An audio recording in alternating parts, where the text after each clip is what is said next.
font l'actu et ils sont sur RJFM. 7h45, l'invité du jour.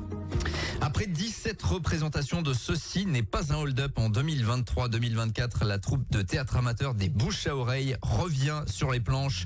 Dès ce week-end, ça sera à Néry-les-Bains avec un nouveau spectacle qui s'appelle Joyeuse Noël. On vous explique tout ce matin avec nos deux invités. Florence Lobreau, bonjour. Bonjour. Secrétaire des Bouches à Oreilles, comédienne également qui est présente dans la distribution de ce spectacle. Et puis le président Joël Martin. Bonjour Joël. Bonjour les auditrices et auditeurs de RJFM. Merci d'être avec nous ce matin en direct. On peut rappeler déjà un petit peu l'historique des Bouches à Oreilles, une troupe qui est vraiment bien connue désormais sur le secteur. Ouais, rapidement, ça a commencé en 2009 à l'origine avec deux jeunes femmes passionnées de théâtre, Aline Boulico et Fabienne Foucault, qui ne sont plus chez nous pour diverses raisons. Mm-hmm. Mais bon, voilà. Ça fait donc plus de 15 ans quand même, ouais, avec deux interruptions bien sûr dues au Covid. Oui, bien sûr. Et malgré tout, alors donc c'est une histoire, vous l'avez dit, il y a des va, il y a des viens dans les associations, c'est partout finalement. Le Covid, mais malgré tout, vous êtes là, avec toujours une dynamique. Quand je voyais la distribution, le nombre de personnes impliquées, que ce soit sur les planches ou en backstage, finalement, ça fait du monde. Ah bah oui, on est hyper motivés, on est une vingtaine de personnes à travailler, les comédiens, les petites mains, etc. Tous ceux qui sont à la com, voilà, les petites mains, la fabrication des décors, au montage, tout ce qui est la gestion du son, des éclairages, etc. Les costumes, évidemment, il y a les souffleuses, les couturières, son et lumière, la mise en scène, tout le monde travaille. Florence, ça fait longtemps que vous êtes dans cette troupe amateur ? Je suis rentrée dans la troupe la dernière saison, j'ai fait 2022-2023, et puis donc je persiste cette année, voilà. C'était une première, vous aviez déjà œuvré dans d'autres troupes ? C'était une première, j'avais très envie de faire du théâtre depuis longtemps, et puis je me suis lancée parce que j'écoutais qu'il recherchait éventuellement d'autres personnes. Voilà, et là cette année, il y a également deux autres comédiens qui ont intégré la troupe. Si vous restez, c'est que vous y trouvez votre compte. Finalement, c'est quoi qui vous motive dans cet aspect-là ? Parce qu'il y a aussi toute une partie quand même d'apprentissage et puis de temps donné finalement. Alors l'esprit de la troupe est très amusante. Je sais pas comment dire. Ça se passe bien, il y a de la convivialité. C'est ça, et puis donc on passe de très bons moments, et puis le fait de faire nos représentations souvent, pas une seule fois, mais là 17 fois l'année passée, c'était vraiment très motivant. Ouais. Et enrichissant.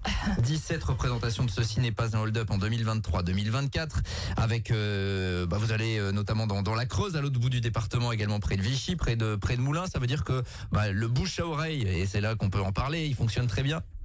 Le bouche à oreille fonctionne. Ouais. Je rajouterais à ce qu'a dit Florence que on a beaucoup de sérieux dans le travail.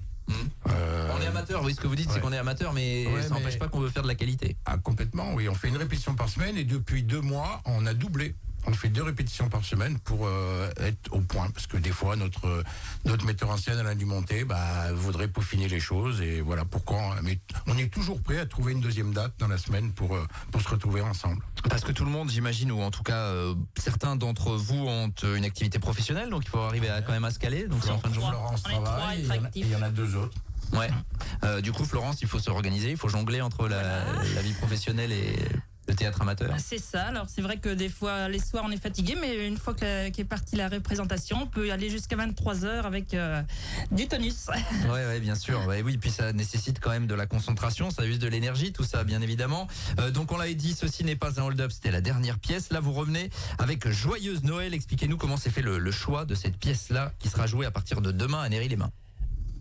Comme d'habitude, on a, puisque maintenant ça se passe tous les 2 ans, vu qu'on joue sur 2 ans, il y a un comité de lecture qui se forme de 5 personnes.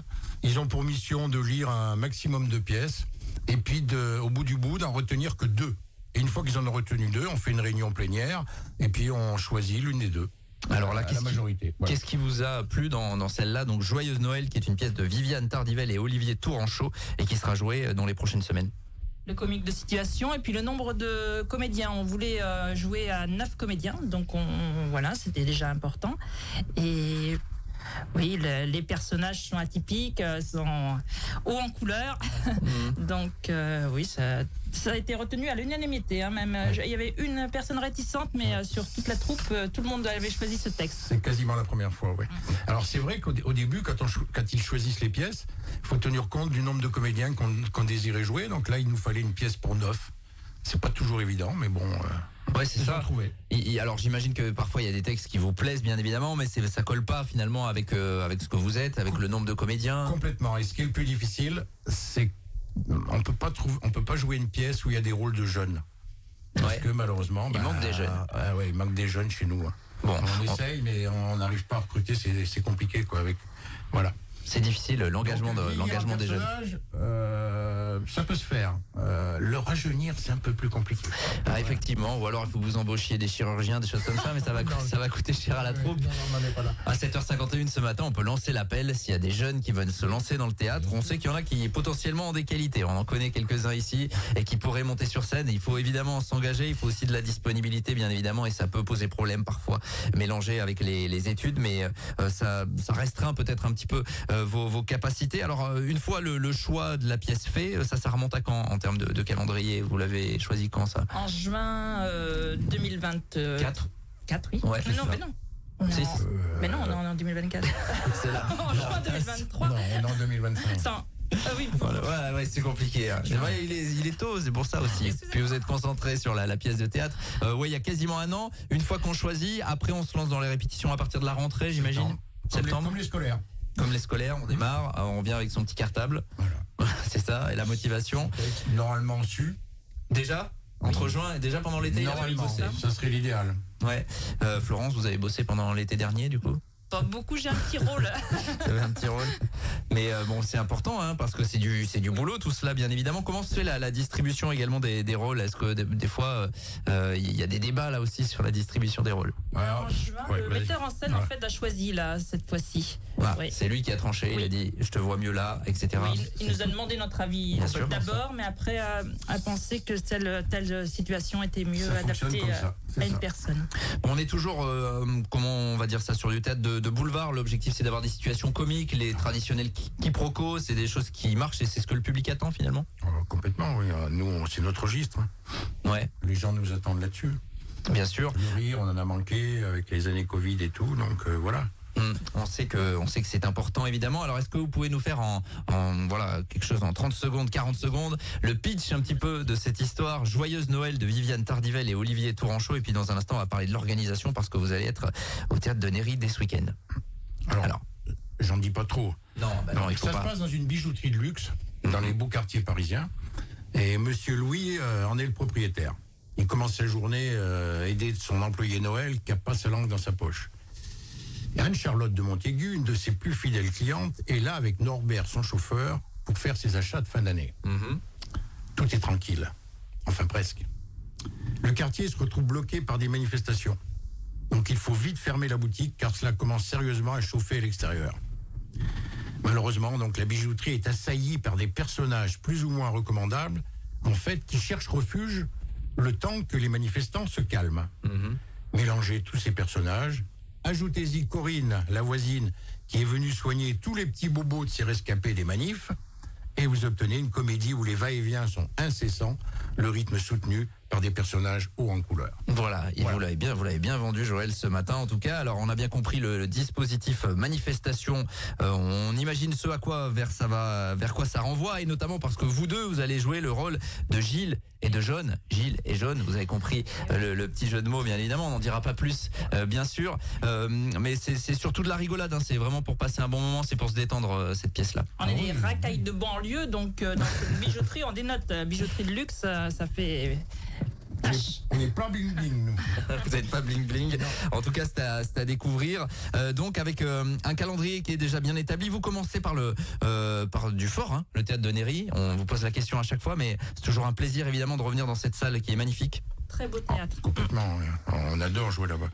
Et puis les spectateurs sont bien, les conditions sont idéales. On va emmener notre matériel demain matin, on n'a même pas besoin d'amener la sono. Ouais. Vous avez tout clé en main presque. Oui. Pas clé en main parce que vous avez établi des choses, mais bien sûr. donc demain 20h30 pour la première, dimanche 15h également au théâtre de Néry-les-Bains, c'est plutôt pas mal pour démarrer, puis ça va continuer parce qu'il y aura d'autres dates à Désertine la semaine prochaine, samedi et dimanche selon la même formule, salle Germinal également, il y a de la place bien évidemment. Vous allez à Évaux-les-Bains, les Creusois vous attendent Oui. comme chaque année. Le 11 mai. À la salle La Source, ça Très sera belle salle aussi, la Source. Ouais, bien Très- sûr. Très agréable d'y jouer. dans une commune qui est dynamique, dimanche 11 mai à 15h. Vous allez jouer lundi 12 mai également à Bioza. Alors Bioza, c'est près de Vichy, de Ghana. Ça sera le 12 mai à 20h30. Et puis vous terminerez le samedi 17 mai à Saint-Victor. Les spectacles, vous les jouez sur 2 saisons généralement. Donc ça veut dire qu'il y aura de nouvelles dates la saison prochaine. C'est ça, c'est pour ça que vous avez cité jusqu'au 17 mai. Au 17 mai, on va dire qu'on sera en vacances, entre guillemets. Ce sera la première partie de notre saison, puisqu'on joue d'avril à mai.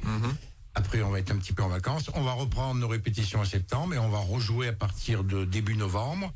Parce que vu notre fonctionnement en 2 ans, ça permet maintenant à des associations qui nous auraient voulu à l'automne ou en hiver et auxquelles on disait non il y a 2-3 ans, maintenant on leur dit oui parce qu'on joue sur 2 ans. Donc on va rejouer de novembre à décembre pour attaquer de janvier et finir en mai 26. Donc ça veut dire qu'il y a plein de dates à venir. Je vois sur votre petite fiche Villefranche d'Allier, Anzem, Chénérail, chez nos voisins creusois, ça aussi Chénérail. Anzem Voilà. aussi. C'est ça. Et puis Bonne d'Allier notamment. Donc la troupe des bouches à oreille. Il y a toujours le public est toujours réceptif. On sait que vous faites salle pleine ou pas loin en tout cas la plupart du temps. Souvent, oui.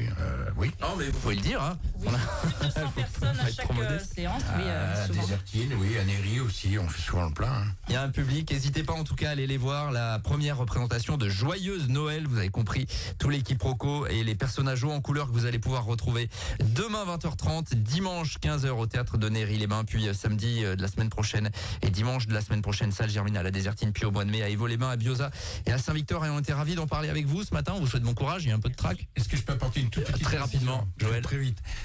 Donc samedi à Néry, on joue pour le Kiwanis de Molusson. Important aussi de Qui le nous signaler. invite. Et le lendemain, on a loué le théâtre, si je puis dire, on joue pour nous. D'accord, Voilà. ok, important. Il y a une petite buvette évidemment. Non. Non, il n'y a pas de buvette. Non. Bon. Mais à Y a pas de Germinal, duel. oui, avec des crêpes. Ah, À Germinal, oui. important. La petite crêpe du mois d'avril, elle fait du bien celle-là. Merci à tous les deux d'être venus ce matin. Bon courage donc, les bouches à oreille de retour sur les planches. Joyeuse Noël dans votre région et dans le secteur dans les prochaines semaines. 7h57 sur RJFM. On est en direct et on revient dans quelques minutes. Merci à Tous les vous. matins, 7h45, l'invité du jour en direct sur RJFM. Retrouvez l'invité du jour en podcast sur rjfm.net et l'appli RJFM, mais aussi en replay vidéo sur YouTube et Facebook. RJFM. L'info locale, c'est sur RJFM. Réécoutez l'actualité sur rjfm.net et commentez-la sur nos réseaux sociaux. Votre voiture a perdu son éclat? Poussière, taches, odeur? Elle mérite mieux.